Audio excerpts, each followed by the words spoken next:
An agent, they're your manager to try to manage all your business. You're not required to have an agent, but yeah, I mean, you definitely need an agent. Most of your agents, they've been around the business for a long time and have developed a relationship with all the trainers and all the people that are part of the business. I have stuck with my agent for the past 6 years. There's lots of jocks that you see with different agents all the time. Sometimes you see a rider that's never ridden for a trainer before, and all of a sudden he switches agents and he's riding for that guy. The same as jockeys do, agents also have their business.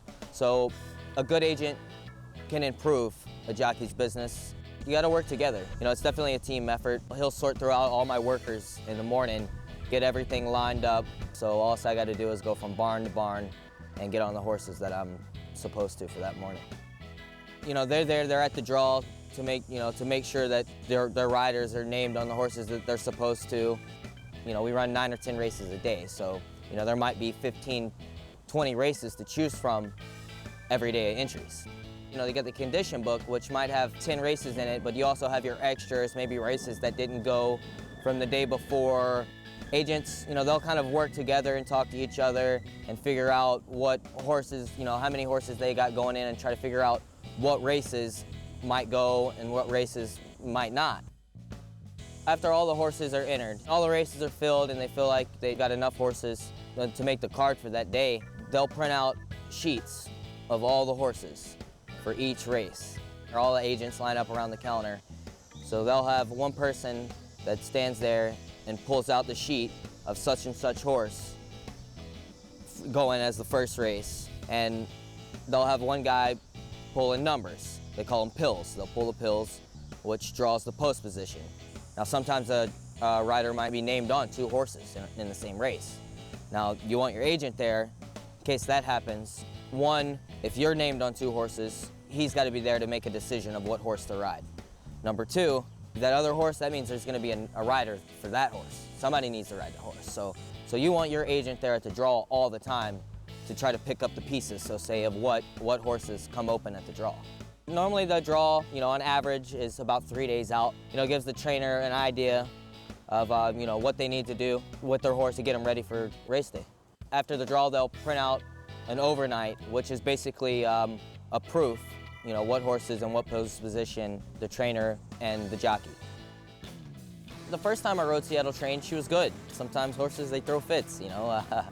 She kept like wanting to throw her head on the ground, wanting to suck back. I wasn't quite sure if she was gonna flip over or what she was gonna do. She just kept thrashing around, throwing her head on the ground, and she kept doing it. A couple times, you know, she kept like running backwards. I was trying to get her going, but also didn't want to do too much to make her turn over. It's the last thing you want to happen is one to flip over with you. She ended up throwing her head to the ground pretty hard, and I went flying over her head, but I landed on my feet. But I held on to her, and I was able to get back on her. They brought the pony up there, and you know, they hooked her up to the pony. And that's what they typically do. When they have a horse that's completely acting up in the paddock, they'll go ahead and lead them into the tunnel and kind of get them jogging to the track as we get back on the horse and make it to the post parade. They actually got like a list in the jocks room for the valets. So the valets have an idea when they go out. Anytime a horse is bad, they'll mark them down on the list so they can be prepared when they come out here to saddle them. They saddle quite a few horses on the walk, keeps them moving, keeps them walking, keeps them calm. Some horses are bad. You put them in the stall, they want to rear up, flip over, kick. Frank Kirby, he'll bring the pony and stand the pony in front of the horse in the stall. You know, those horses are used to that pony. They're in the barn with them every day. They don't feel like they're in the stall by themselves. They got the pony next to them, and they're more comfortable and keeps horses relaxed a lot.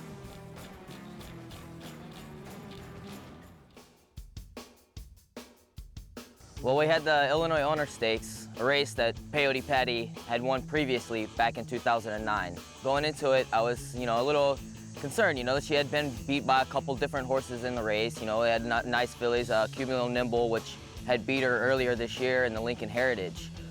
You know, so there's a couple, you know, it was a tough race.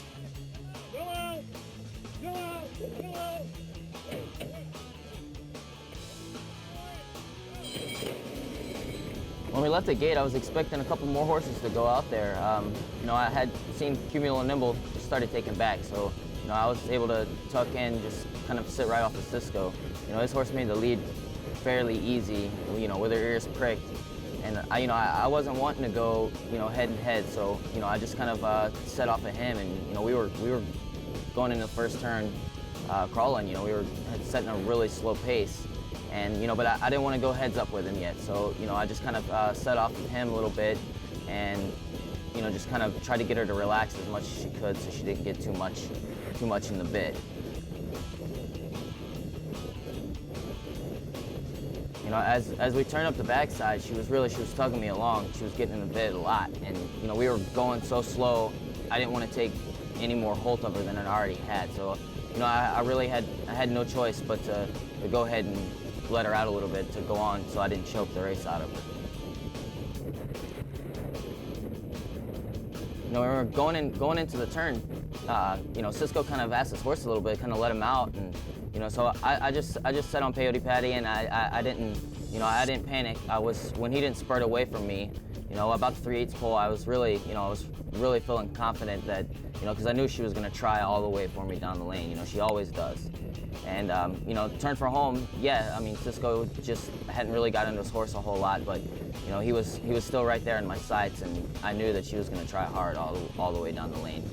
I felt pretty comfortable when we hit the 8th pole that I had him measured, but I was kind of still a little bit concerned about the horses maybe coming close and late. So I just kept on, and she tried her all the way to the wire, and made it there in front. I wasn't really expecting to win. I was expecting to run good. So, man, when we hit the wire, I was so excited, and I was so happy. It was awesome to win another stake. I've won so many races on her, and in the past, you're always, you're going in it, you're expecting to win. I wasn't expecting to win, so it just kind of added to the whole thrill of it all. I went and seen her this morning, and I went by the barn, fed her a bunch of peppermints this morning, so I went and checked on her early. The first thing I did, I went and checked on her, so it's awesome. She's a special horse to me, and so hopefully she'll be around for a long time.